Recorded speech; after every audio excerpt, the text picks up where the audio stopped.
Assalamualaikum warahmatullahi wabarakatuh. Waalaikumsalam warahmatullahi Bismillahirrahmanirrahim. wabarakatuh. Alhamdulillah. Alhamdulillahilladzi anzala al-Qur'an hudan linnas bayyinatin minal huda wal furqan. Wassalatu wassalamu ala nabil huda wal hikmah wa khataman nabiyyin wa imamul mursalin sayyidina Maulana Muhammadin wa ala alihi ajma'in. Amma ba'd. Kan betul kemarakan. Kepada Bapak Pembina, Bapak Pengurus, Bapak Badan, sikatnya Bapak Ibu, para hadirin dan hadirat jemaah perguruan Dekat Naqsyabandi rahimakumullah. Puji syukur kita sama-sama panjatkan kepada Allah Subhanahu wa taala atas limpah rahmat, hidayah dan inayahnya kepada kita semua, sehingga pada kesempatan yang berbahagia yang mulia ini kita dapat berkumpul sama-sama di majelis zikir perguruan Tarkat Naqsyabandi dalam rangka kita menjalankan kewajiban kita dan rutinitas kita. Semoga amal ibadah kita ini senantiasa dilimpahkan rahmat dari ridhonya. Amin. Ya Rabbal Alamin. Salawat dan salam kita curahkan kepada junjungan alam, junjungan Nabi besar kita Muhammad Sallallahu Alaihi Wasallam. Semoga syafaat selalu menolong kita di dunia maupun di akhirat. Amin ya Rabbal Alamin. Alhamdulillah wa syukurillah wa ni'mat Allah la hawla wa la quwwata illa billah. Malam ini adalah malam sangat-sangat tinggi hikmahnya ya. Sangat spesial sekali di mana bulan ini masuk dalam bulan Rajab ya. Yang mana Rajab adalah bagian dalam satu peristiwa Nabi dalam rangka Isra Mi'raj. Ya, Isra Mi'raj inilah yang sejarahnya yang begitu unik, yang tidak terjadi kepada nabi-nabi sebelumnya. Dan insya Allah nanti akan kita pahamkan, jelaskan seperti apa perjalanan beliau, perjalanan spiritualnya beliau di dalam memahami sesuai dengan maqsam atau ilmu hidayah atau petunjuk yang sudah kita terima melalui perguruan Tarkat Naqsyabandi, sehingga kita tidak simpang siur, tidak kita dilema memahami bagaimana peristiwa itu sesungguhnya, sehingga tahu bahwa spiritual ini akan sangat memberi jawaban yang pasti, yang nyata dalam perjalanannya beliau, tidak sekedar dongeng ya, tidak hanya cerita-cerita atau hayalan, sehingga benar-benar kita dapat mengaplikasikan di dalam kehidupan kita sehari-hari. Dengan cara apa? Yaitu melakukan sholat. Sholat itu adalah mi'rajul. Sholatnya adalah tata cara kita bermi'rajnya bagi orang yang beriman, sebagaimana Nabi contohkan ya, dalam surat Al-Iqra, Yasra, ya 1 dan seterusnya.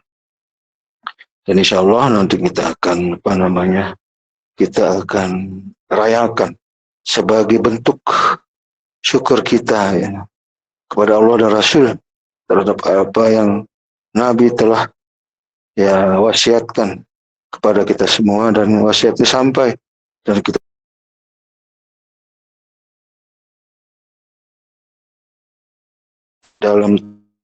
dalam istiqomah dalam menjalani.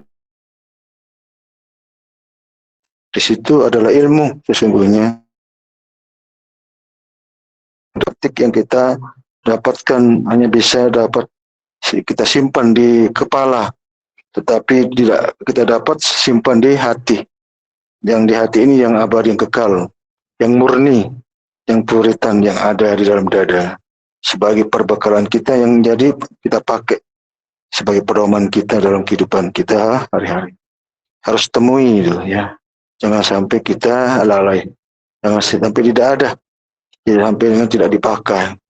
Lantas apa yang harus kita pakai? Lantas apa yang kita gunakan? Lantas apa yang harus kita sebagai pedomannya? Kalau itu tidak ada berarti satu kebahayaan buat kita. Berarti kita ada keyakinan yang lain. Ada pedoman yang lain. Ada yang kita ikuti yang lain. Nah, itu yang sangat berbahaya. Jadi kita telah membelokkan, telah keluar dari amanah, telah keluar daripada apa yang telah kita berjanji. Ya, itulah golongan-golongan yang munafik. Ya, innal munafiki fid daril asfal minan nar. Orang yang munafik itu berada di keraknya api neraka. Ya, artinya neraka yang paling bawah. Itu ya, kan kita berjanji sama Allah ya. Bukan kita berjanji sama manusia tapi sama Allah, mengingkari daripada amanah. Nah, itu yang berbahaya sebenarnya.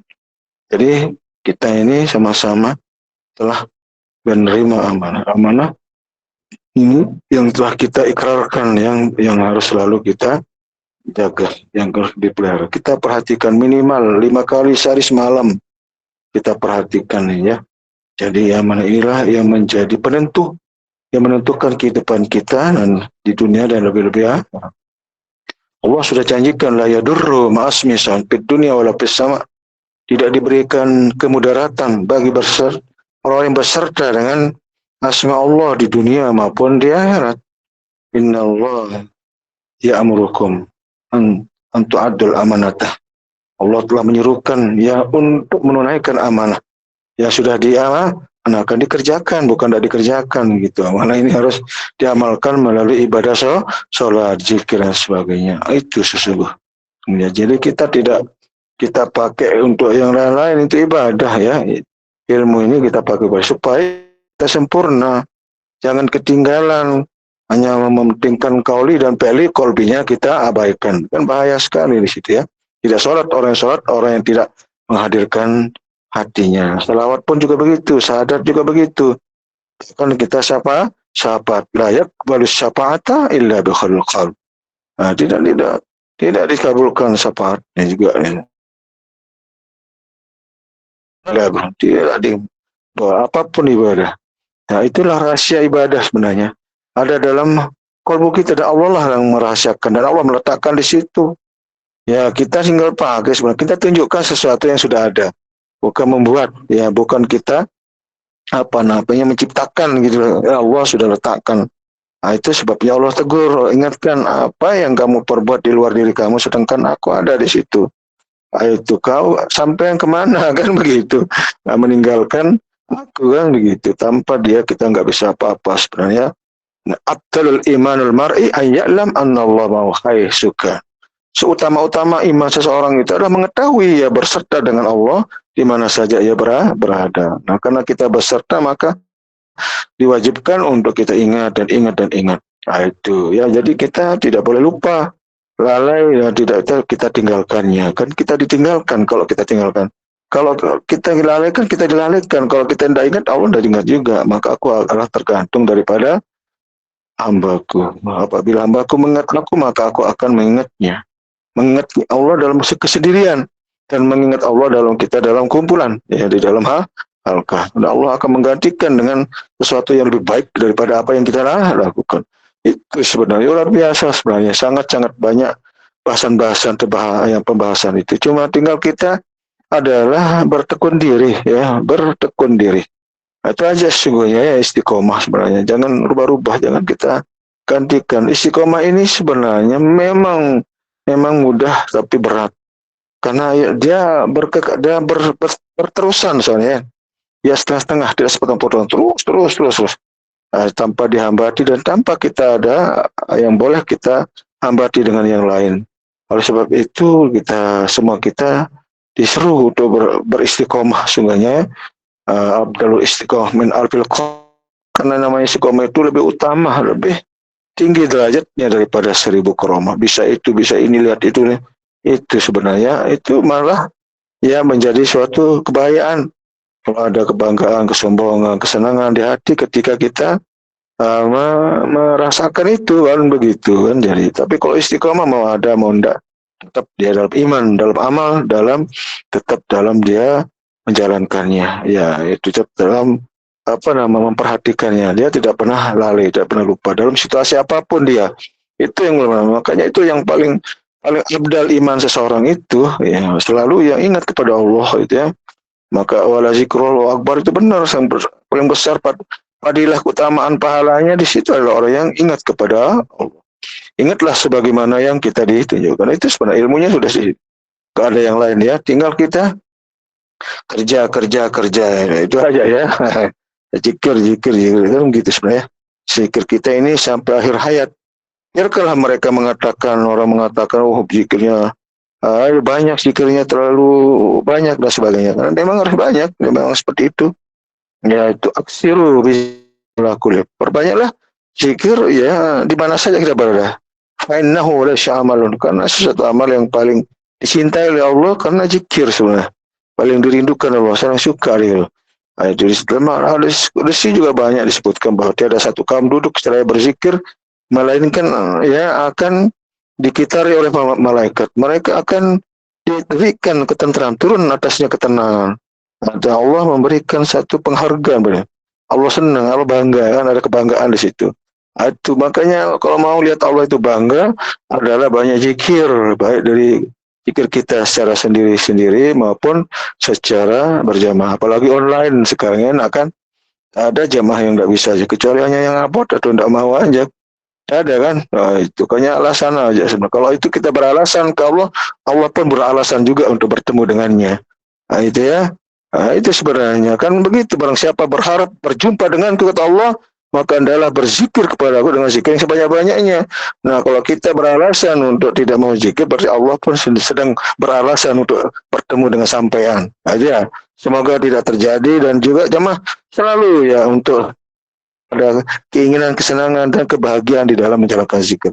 Mungkin ada satu kepayahan cara itu hal yang baik manusiawi sebenarnya, tapi jangan menciptakan satu ide, keinginan atau kemauan yang tidak memang itu bukan yang Allah perintahkan misalnya kan.